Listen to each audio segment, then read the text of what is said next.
अस्सलाम वालेकुम नाजरीन। हमारी पूजा अर्चना के अलावा जिसमें सबसे ज्यादा बार की जाने वाली नमाज भी शामिल है, अल्लाह को याद करने के कई और तरीके हैं। इनमें से कुरान पढ़ना और सुनाना सबसे अहम है। अल्लाह के शब्दों को पढ़ना, समझना, उन पर चिंतन करना और उन पर विचार करना उन्हें याद करने का सबसे प्रभावी तरीका है।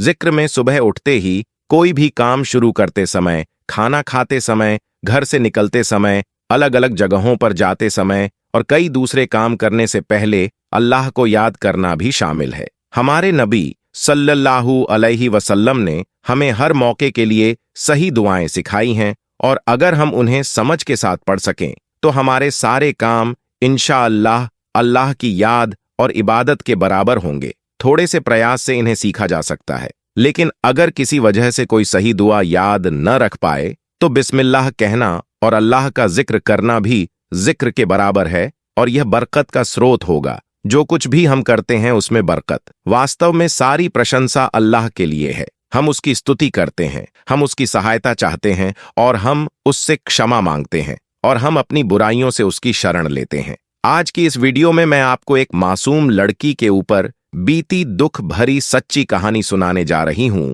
यह कहानी सुनने के बाद आपको अपने मुसलमान होने पर जरूर फख्र महसूस होगा। शुरू करते हैं कहानी। मेरी रोजी रोटी का जरिया रिक्शा है और सवारी का इंतजार करता हूं। एक दिन सुबह सुबह एक मियाँ बीवी मेरे पास आए और भोले उन्हें लारी अड्डे तक जाना है। सवारी अच्छी थी, किराया भी ज्यादा बनता था, तो मैंने हामी भर ली और उन्हें लारी अड्डे तक ले गया।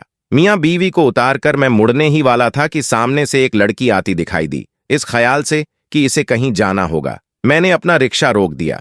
लड़की की उम्र 25 से 26 साल के करीब होगी। उसने साड़ी पहन रखी थी और उसकी चाल में खासी लड़खड़ाहट थी। हस्बे तवक्का वह मेरे करीब आकर रुक गई, बिना कुछ कहे रिक्शे में बैठ गई और मुझे चलने का कहा। मैंने भी सोचा शायद मेन रोड तक जाना होगा, सो मैंने रिक्शा स्टार्ट कर दिया। रास्ते भर में उसे शीशे में देखता रहा। उसने माथे पर टीका लगा रखा था, जिससे साफ जाहिर था कि वह हिंदू मजहब से ताल्लुक रखती है। थोड़ी देर में हम लारी अड्डे के राइट से दूर आ गए। मैं रिक्शा रोके बिना ही उससे पूछा, मोहतरमा आपको कहाँ जाना है? हैरत अंगेज तौर पर उसने कोई जवाब ना दिया, बल्कि हाथों में पकड़ी गठरी को सीने से लगाकर बैठ गई। यह उसका वाहिद सामान था जो मैंने उसके पास देखा था। मैंने जब सवाल दोहराया तो बोली, आगे ले चले। मुझे लगा शायद इस शहर में नई आई है, इसलिए जगह का पता नहीं है। शायद जगह देखकर इसे याद आ जाए, तो मैं रिक्शा लेकर चला रहा, यहां तक कि मेन रोड भी खत्म हो गया। मैंने उसे दोबारा पूछा, मोहतरमा आपने बताया नहीं आपने कहाँ उतरना है? उसने खनकार कर गला साफ किया और बोली, जी साहब, किसी भी मुसलमान बस्ती में उतार दो। अरे मोहतरमा, यहाँ सारे ही मुसलमान हैं, आपको बताइए जाना कहाँ है? जगह का नाम क्या है? क्या आपके पास कोई पता वगैरह है? अगर लिखा हुआ है तो मुझे दिखा दे, मैं आपको वहां छोड़ देता हूं।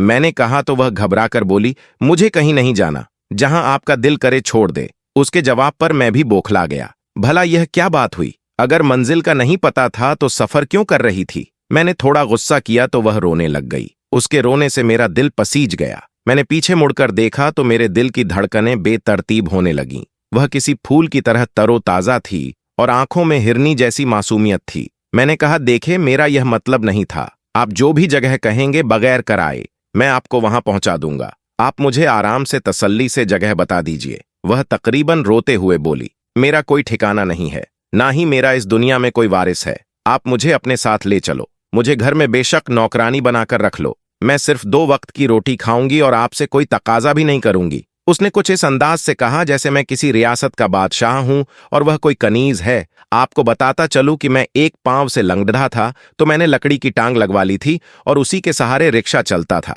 जबकि गांव में मुझे कोई रिश्ता देने पर तैयार न था। वजह एक तो मेरा लंगड़ापन था और दूसरा यह कि मैं कोई और काम नहीं कर सकता था। जाहिर है ऐसे में कौन अपनी बेटी का हाथ मुझे देता। मैंने एक लम्हे को सोच और फिर लड़की से कहा, ठीक है, मुझे कोई मसला नहीं, मैं तुमसे शादी करने को तैयार हूं। तुम बताओ तुम कब शादी करोगी? कहो तो अभी ले चलो, अगर नहीं तो कुछ दिन दारुलमान में रह लो। अपनी तरफ से इतना कर लो, फिर शादी के लिए दिल राजी हुआ तो मुझे बता देना। यह सुनकर उसकी आंखों में चमक सी आ गई। बोली, आप बहुत अच्छे हैं, मुझे और क्या चाहिए? आप मुझसे शादी कर लो, मैं अभी शादी करने के लिए तैयार हूं। मुझे उसकी मासूमियत पर बेख्तियार हंसी आ गई। मैंने दिल में सोचा, अगर यह चंद मिनट में मुझे इतनी सारी मुस्कुराहट दे सकती है तो मेरी जिंदगी को कितना खुशगवार बना देगी। तो मैंने अपने एक वकील दोस्त को फोन किया, उसे सारी सूरतें हाल से आगाह किया और कहा कि मैं अभी इसे निकाह करना चाहता हूं। उसने मुझे सोच विचार का मशवरा दिया, जिसे मैंने तोहमूल से सुना और कहा, मैं आपकी बात से इत्तेफाक करता हूं, मगर मेरा दिल कह रहा है कि यह लड़की मासूम है। खैर, उनका काम था समझना, तो उन्होंने समझा दिया। मुझे कहा कि मैं इस लड़की को लेकर कचहरी आ जाऊं। अभी तक मैंने उसका नाम नहीं पूछा था। आमिर भाई से बात करने के बाद मैंने उससे नाम पूछा तो उसने अपना नाम पूजा बताया। उसका नाम भी उसकी तरह खूबसूरत था। मैंने रिक्शा मेन रोड से कचहरी की तरफ मोड़ा और 10 मिनट में कचहरी पहुंच गया। अपने दोस्त के पास पहुंच गया तो सबसे पहले उसने मुझे मिठाई की फरमाइश की, जिसे मैंने निकाह तक मशहूर कर दिया। फिर उसे बताया कि मैं इस लड़की से निकाह करना चाहता हूं। वह मुझे अपने ऑफिस ले गया, कुछ जरूरी इंतजामात किए, चाय पानी का बंदोबस्त किया, अपने चंद दोस्तों को भी मधु किया, साथ ही निकाह हुआ और निकाह वाले रजिस्टर का भी बंदोबस्त किया गया। आमिर भाई के ऑफिस में उनके 3-4 दोस्त बैठे थे। मेरा शिद्दत से जी चाहा कि पूजा के पास कोई चादर वगैरह होती तो वह सर ढांप कर बैठती, मगर उसने साड़ी पहन रखी थी और उसकी लंबी छूटियां कमर पर लहरा रही थी। खैर, मैं जैसे तैसे बर्दाश्त किया। निकाह के वक्त पता चला कि पूजा ने अभी अभी इस्लाम कबूल किया है। वह 2-3 दिन पहले मुसलमान हुई है और अभी तक इसे नमाज रोज का नहीं पता।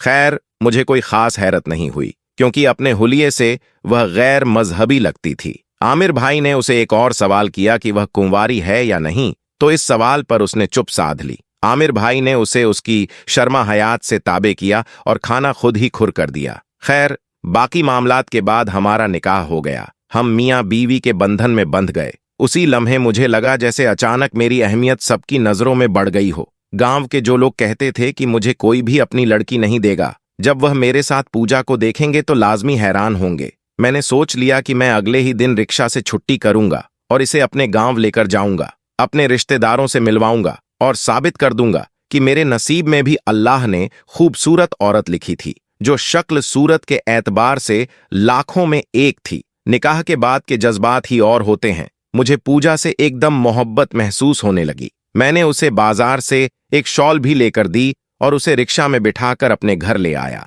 घर आकर मैंने उसे अपने हाथों से चाय बनाकर पिलाई। चाय पीकर वह ताजा दाम हो गई। अगरचे मैं भी थका हुआ था, मगर शादी की खुशी इतनी थी कि मैं अपनी थकावट भूल गया। मैंने उससे कहा, तुम यहीं बैठो, मैं तुम्हारे लिए कपड़ों का जोड़ा लेकर आता हूं।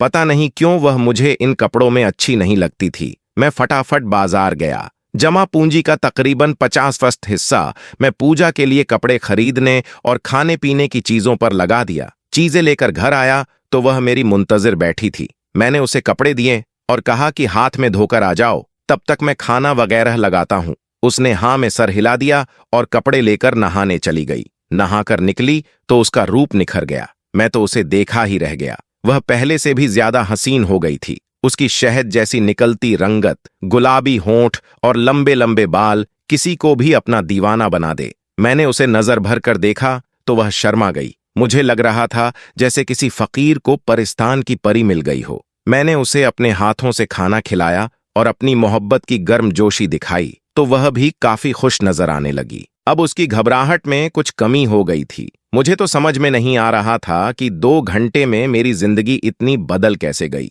ऐसा लगता था कि मैं कोई हसीन ख्वाब देख रहा हूं। मेरा कमरा, जिसमें मैं अकेला रहता था, इस कमरे में मेरा हमसफर भी आ गया था। उस दिन उसकी रफाकत पाकर मुझे लगता था जैसे मैंने दुनिया की सबसे बड़ी खुशी हासिल करनी हो। हमारी रातें और हमारे दिन खुशियों के गुमार में डूबे हुए थे। मैंने पूजा का नाम आफरीन रख दिया था। मैं जब भी उसके खानदान का पूछता, वह या तो टाल देती या ऐसे तासुरात देती कि मैं दोबारा पूछने की जरूरत ही ना करता। मैं उसे अभी बेचैन या परेशान नहीं करना चाहता था, तो मैंने भी ज्यादा इसरार नहीं किया। मैं माजी और मुस्तकबिल से ज्यादा हाल में रहने वाला इंसान हूं, चीजों के बारे में ज्यादा सोचता नहीं, तो मैंने हम दोनों के रिश्ते पर खासी तवज्जो दी। एक दिन मैं आफरीन को घुमाने फिराने नजदीकी पार्क ले गया। उसने बताया था कि उसका ताल्लुक गैर मजहबी कबीले से है, जहां अजीबो गरीब रस्मो रिवाज हैं। वह बहुत कम ही अपनी बस्ती से बाहर निकली थी। उसने इस शहर को भी नहीं देखा था, लिहाजा मैं उसका दिल बहलाने पार्क में ले गया।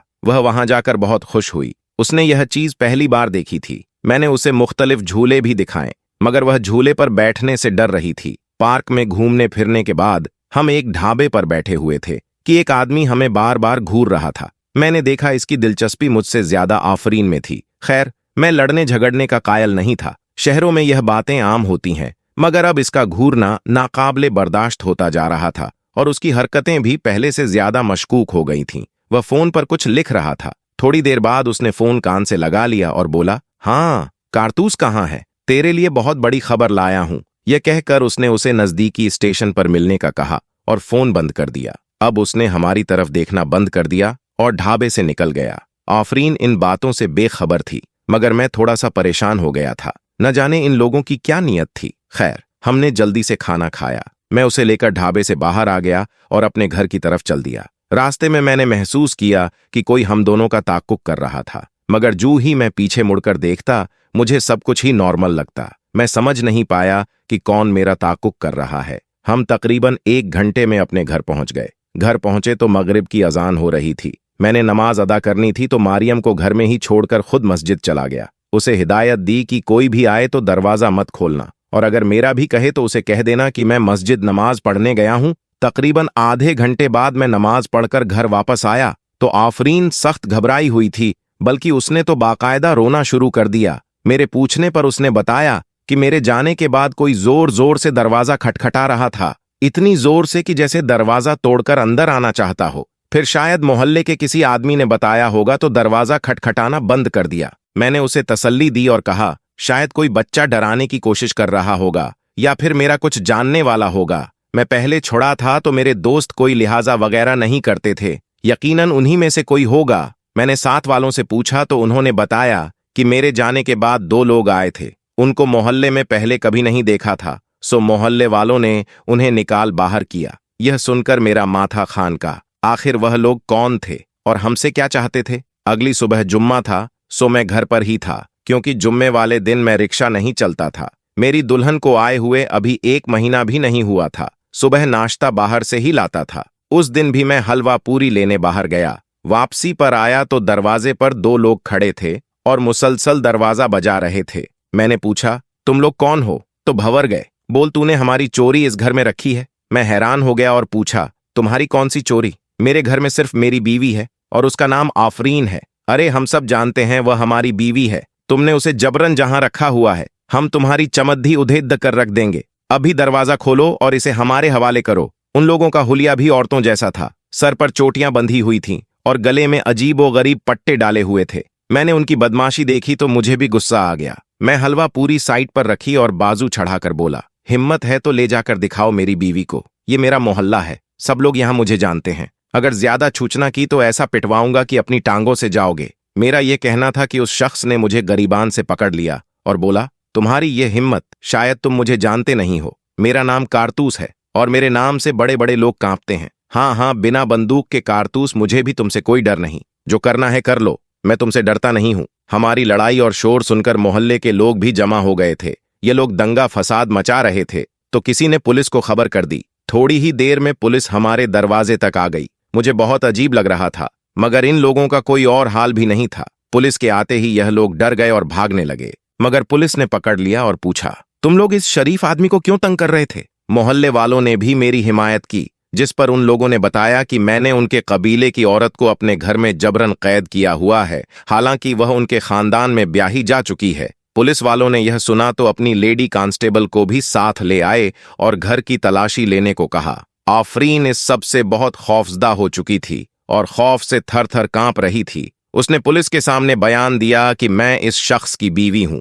मैं पुलिस को अपना निकालनामा भी दिखा दिया। पुलिस को यकीन दिलाने में मैं कामयाब हो गया तो पुलिस उन लोगों को अपने साथ थाने ले गई। उनके जाने के बाद कुछ सुकून हुआ तो मेरे हवास बहाल हुई। मैं सोच में पड़ गया कि आखिर यह लोग कौन थे और बिना वजह तो नहीं आए होंगे। जरूर यह आफरीन को जानते होंगे। और फिर कल जब हम ढाबे में बैठे थे तो वह शख्स घूर घूर कर आफरीन को देख रहा था। उसने फोन पर भी कारतूस नामी बंदे का जिक्र किया था, जबकि इस शख्स ने भी अपना यही अजीब नाम बताया था। मैंने दरवाजा बंद किया तो देखा आफरीन रो रही थी। मेरे दिल में न जाने क्यों अभी भी उसकी मोहब्बत ही थी। मैंने उसके किरदार पर शक नहीं किया। मैंने आफरीन को नाश्ता वगैरह करवाया और फिर उसे कहा, आफरीन, तुम मेरी जिंदगी बन गई हो। अगर तुम मुझे अपने माजी के बारे में नहीं बताओगी तो मैं कैसे इन लोगों से बच पाऊंगा। कभी यह लोग हमें नुकसान पहुंचा दें। मैं तन्हा आदमी हूं, अगर कहीं कोई नुकसान हो गया तो मैं बर्दाश्त नहीं कर पाऊंगा। मेरे कुरेदने पर आफरीन ने बताया कि इसका ताल्लुक एक गैर मजहब कबीले से है।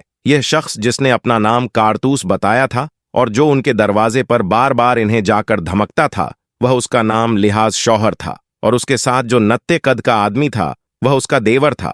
मजीद पूछने पर आफरीन ने बताया कि यह लोग 7 भाई थे, इनकी कोई बहन न थी और अपने कबीले में इन्होंने अपनी फौजनुमा बदमाशों की टोली बना रखी थी। ये किसी शख्स से जो बात मनवाना चाहते अपनी ताकत के बिनाह पर मनवा लेते थे। इस इलाके में बज़ाहिर तो सारे शरीफ थे, रस्मो रिवाज के पाबंद थे, मगर हर घर में बुराई का ऐसा शर्मनाक पाप था जिसे बयान करते हुए भी शर्म आती थी। गांव में सोने और चांदी के बगैर कोई शादी नहीं होती थी। आने वाली दुल्हन को सोने में लाद दिया जाता था और उसके लिए बेतहाशा इंतजामत किए जाते थे। बाज़ाक़ात लोगों की सारी जमा पूंजी एक ही शादी पर जाया हो जाती थी, जबकि सोने चांदी के बगैर किसी औरत की शादी तौहीन समझी जाती थी। मगर शादी के बाद जो कुछ होता उससे मशरे को कोई सरोकार नहीं था। आज से 6 महीने पहले मेरी भी शादी हुई थी। मुझे सोने और चांदी में तोल दिया गया था। मेरे माँ बाप को भारी नकद रकम भी पेश की गई और यूं मैं ब्याह कर कारतूस के घर आ गई। कारतूस की हेरबत से सारा इलाका डरता था। उसके 6 भाई और भी थे और शायद यही वजह थी कि वह अपनी ताकत पर खासा इतराती थी। शादी वाले दिन घर में कोई औरत न पाकर मुझे अजीब सी उलझन हुई। उसके बाकी भाई भी मुझे मजाक में छेड़छाड़ करने लगे, जो मुझे बहुत नागवार गुजरा। मैं अपने इलाके की रवायत से वाकिफ थी और मुझ पर यह लाजिम था कि मैं अपने देवर और जेठों की भी खिदमत करूं, बल्कि उनकी तस्लीम का भी जरिया बनी। लेकिन न जाने क्यों मेरा दिल यह गवारा नहीं करता था। मुझे उनकी बातें बहुत नागवार गुजर रही थीं। उसी दिन आजियतों का एक नया सिलसिला शुरू हो गया, जो खत्म होने का नाम ही नहीं ले रहा था। मैं उन लोगों के घर एक खिलौना बन गई थी। मैं सारा दिन उन लोगों की रोटियां बनती रहती थी। कोई हिलकर पानी भी ना पिता और सबकी खिदमत मुझ पर फर्ज हो गई। सारा दिन काम की थकान और फिर आजियत ना करते मेरे लिए किसी अजाब से कम नहीं थी। मुझे लगता था कि मैं कोई भेड़ बकरी हूं जिस माँ बाप ने कोठी से बांध दिया है। हैरत की बात यह थी कि यह सब भाई मुझे दिन के उजाले में भाभी कहते थे। कबीले वालों के सामने बड़े मजहबी थे, मगर अब उनकी हकीकत मैं जान गई थी। मैंने पड़ोस में रहने वाली एक बूढ़ी औरत पर भरोसा करके उसे इशारों में यह बातें बताने की कोशिश की तो वह बोली, मेरे 3 देवर और 2 जेठ थे। मैंने तो कभी ऐतराज नहीं किया कि कौन मेरा शौहर है। तुम नई नस्ल की लड़कियों को न जाने क्या हुआ है, अपना अपना शौहर क्यों करती हो? जिस घर में जितने मर्द होते हैं उन सब की तुम पर जिम्मेदारी है। फिर चाहे वह तुम्हारे साथ जैसा सुलूक करें, तुम्हें औरत होने के सबब सहना पड़ेगा। यही हमारे रस्मो रिवाज हैं और इन्हीं पर तुम्हें चलना पड़ेगा। अभी तुमने बाहर की दुनिया देखी नहीं है, वह दुनिया इससे भी बुरी है। मैंने दयाली की बातें सुनी तो मुझे सख्त हैरत का झटका लगा। यह जुर्म और यह बुराई हर घर में खामोशी से जारी थी, शायद इसलिए कि लोग शादियों पर ज्यादा खर्चा नहीं करना चाहते थे। मैं तो जैसे ही जवान हुई ब्याह दी गई। मुझे इन बातों का इल्म नहीं था, मगर शायद मेरे अंदर एक पाक रूह थी जिसने कभी भी इस गंदगी को कबूल नहीं किया। मैंने अपनी बस्ती से भागने का फैसला कर लिया, मगर मुझे अपनी मंजिल का नहीं पता था। बस्ती से थोड़ी दूर जाकर लारी अड्डा था जिसमें बसें खड़ी थीं। मैं यूं ही एक बस में चढ़कर बैठ गई। मुझे नहीं पता था कि मैं कहाँ जाऊंगी, बस एक खौफ ने दिल में जगह बनाए रखी थी। बस का सफर खासा लंबा था। मैं भी इत्मीनान से बैठ गई कि कम से कम अपनी बस्ती से तो दूर निकल आऊंगी। इसी बस में एक नौजवान जोड़ा बैठा हुआ था। आदमी के चेहरे पर दाढ़ी थी, जबकि औरत ने बुर्का ओढ़ा रखा था। मैं उन्हें हसरत से देख रही थी। मैंने देखा सामने वाली सीट पर बैठा एक शख्स दिल जमीन से उसे बुर्के वाली औरत को देख रहा था। बुर्का पोश लड़की के मर्द की नजर जब उस आदमी पर पड़ी तो वह गुस्से से पागल हो गया। उसने उसे बेनकात सुना दी और बस का सारा अमला उसी पर चढ़ दौड़ा। कंडक्टर ने भी इसकी खासी सजनश की और उसे बस से बाहर निकाल दिया। ये देखकर मैं बहुत हैरान हुई कि क्या कोई मर्द अपनी औरत की इतनी हिफाजत कर सकता है, जबकि हमारे इलाके में इस बात को फख्र की अलामत समझा जाता था कि कोई मर्द किसी औरत में दिलचस्पी ले। ऐसा होता तो औरत का मालिक उस औरत को कुछ अरसे के लिए पैसों के लिए हवाले भी कर देता। मेरे लिए उस आदमी का यह रवैया उम्मीद की पूजा थी। मुझे मालूम करने पर पता चला कि यह मुसलमान है। मैं इस दम फैसला कर लिया कि शादी करूंगी तो किसी मुसलमान मर्द से जो अपनी औरतों की इतनी हिफाजत करते हैं। तभी जब मैं आपकी रिक्शा पर बैठी थी तो मैंने कहा, किसी मुसलमान बस्ती में मुझे उतार दे। और फिर जब आपसे मिला तो मुझे लगा कि आप वाकई शरीफ इंसान हैं, और यकीन मानिए अपने कारतूस से कल जो लड़ाई की, मेरे लिए इससे बड़ी कोई बात नहीं। मुझे तहफ्फुज़ का ऐसा एहसास हुआ कि मैं आपकी गुलाम बन गई हूं। उम्र भर आपको अपने सर का ताज बनाकर रखूंगी। खुद के लिए मेरी गलतियों को माफ कर दीजिए, मैं कभी आपका एहसान नहीं भूलूंगी। यह कहकर उसने अपना सर मेरे कदमों में रख दिया, मेरे हाथों को चूमने लगी और बेइंतहा रोते हुए बोली, मैं सारी जिंदगी तुम्हारे नाम पर जीऊंगी, तुम्हारा नाम पर मरूंगी, कहोगे तो जान भी दे दूंगी, लेकिन खुदा के लिए मुझे खुद से जुदा मत करना। यहां आकर जो मुझे सुकून मिला है, वह सुकून शायद मुझे मरने के बाद भी नसीब ना हो। मेरी आंखों में बेख्तियार आंसू आ गए। वाकई इस्लाम कितना अजीम मजहब है, जिसने औरत के हुकूक को इस तरह से बयां किया कि उसके लिए तहफ़्ज़ और इज्जत यकीन ही हो गई। मैंने आफरीन को सीने से लगा लिया और उसे यकीन दिलाया कि मैं इसकी सच्चाई की कदर करूंगा, कभी भी इसे नहीं छोड़ूंगा। वह मेरी बीवी है, मेरी इज्जत है और रहेगी। यह सुनकर वह खुशी से निहाल हो गई। उसके बाद मैंने उसे कुरान पाक पढ़ना सिखाया, कलमा शहादत सिखाया और नमाज के उसूल भी सिखाए। अब वह सोमो सलाद की पाबंद है, अपने माजी को भूल चुकी है। हम भी वह जगह छोड़कर एक नई जगह मुमताज हो गए हैं। उसके आने से मेरे नसीब ऐसे खुले हैं कि मैंने 1 से 4 रिक्शा ले लिए हैं। अब मेरी अच्छी खासी आमदन है, रोज रोज मेरे रिक्शे बढ़ते ही जा रहे हैं। मुझे यकीन है कि यह सब अल्लाह ने मुझे आफरीन के नसीब से अदा किया है। अगर मैं इस दुत्कार देता या इसके साथ अच्छा सलूक ना करता तो यकीनन वह बदिल हो जाती और इस मजहब से भी दूर चली जाती। मैंने उसकी इस्लाम से मोहब्बत को सराहा और उसे न सिर्फ कबूल किया बल्कि इज्जत की जिंदगी भी दी। आज वह मेरे साथ बहुत खुश और मुतमिन है। मैं 2 बच्चों का और 4 रिक्शों का मालिक बन चुका हूं। अल्लाह पाक हमारी जोड़ी यूं ही सलामत रखे, आमीन। इस्लाम यह कहता है कि हमें एक ईश्वर को पूजना चाहिए जो हम सबका मालिक है, जिसका कोई रंग है न कोई रूप है, जिसे किसी ने नहीं बनाया पर उसने हर चीज को बनाया। इस्लाम कहता है कि तुम्हारी मेहनत की कमाई से 2.5% गरीबों को दान कर देना हर हालत में जरूरी है। इस्लाम कहता है कि तुम लोगों की मदद करोगे तो खुदा तुम्हारी मदद करेगा, और जो कुछ भी तुम अपने लिए चाहते हो वही सबके लिए भी चाहो तो ही एक सच्चे मुसलमान बन सकते हो। अगर आपको हमारी कहानी अच्छी लगे तो हमारे चैनल को सब्सक्राइब करें और दोस्तों के साथ जरूर शेयर कीजिएगा। शुक्रिया। आज की इस वीडियो में था बस इतना ही। मजीद इस्लामी वीडियो हासिल करने के लिए चैनल को सब्सक्राइब कर दें। शुक्रिया।